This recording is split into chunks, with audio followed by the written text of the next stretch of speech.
Buri ka. Oy, unsa man to, sir? Parang doon man ako naglakad sa labas, nga walang payong. Luoy lang, guys. Tulo na yung tricycle. Tulo na kasi ang among tricycle, guys. Kaya ang mahirapan talaga si Papa John mamasada nga gaulan ba kay ayan, mabasa din ang mga pasayro. Tapos ang lubot, guys, parang makaihi na din. Kaya ang bangko, butas-butas. Kaluoy. Magsakay gani ko, kay ginatabunan ko tong buslot sa atop. Kaya na, basa dyan ang pasayro, guys ba. Muna ang problema ni Papa John, kay kung magulan, di siya makakonsentrate ang pamasada, guys. Kay kalakas ng ulan. Tulo-tulo ang motor niya, guys. Aring ulam ni Papa John, oh. Ginisang gulay. Yan, guys, ang kanyang ulam. Nareklamo pang bata, guys. Sakay ang papa, mag-ama. Pag sakay niyo yung bata, siguro mula pa ka bata siguro niya, kay binanggit naman ang papa, kay na-shock man ako, kay magaling mo ito magtagalog, sabi ko. Di, sabi niya.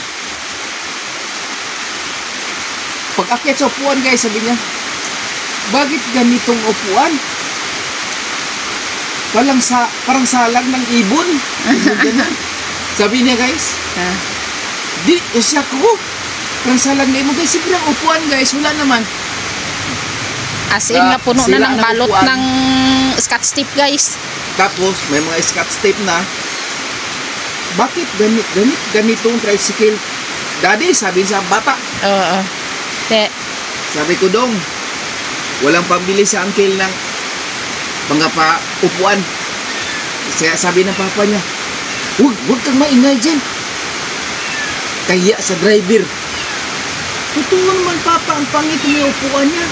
Kasi kisi-kisi, butas-butas na. Sabi sa bata.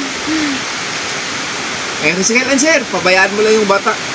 Kay butas, sira naman talaga ang upuan. Pagkan lang nga bata. Magaling lagi magtagalog yung bata mo, sir. Sa ano kasi? Galing kami ng Maynila, tapos nanirahan kami dito ng Agusan. Nga ilang buwan pa lang. Pero sa Maynila ito pinanganak. Kaya pala, pag-akyat pa lang niya, nagreklamo na sa upuan. Hindi tuloy-tuloy nagsalita ng Tagalog. Sabi kong gano'n sa bata. Sa ano kasi, galing kami ng Maynila, tapos bago lang kami dito sa Agusan.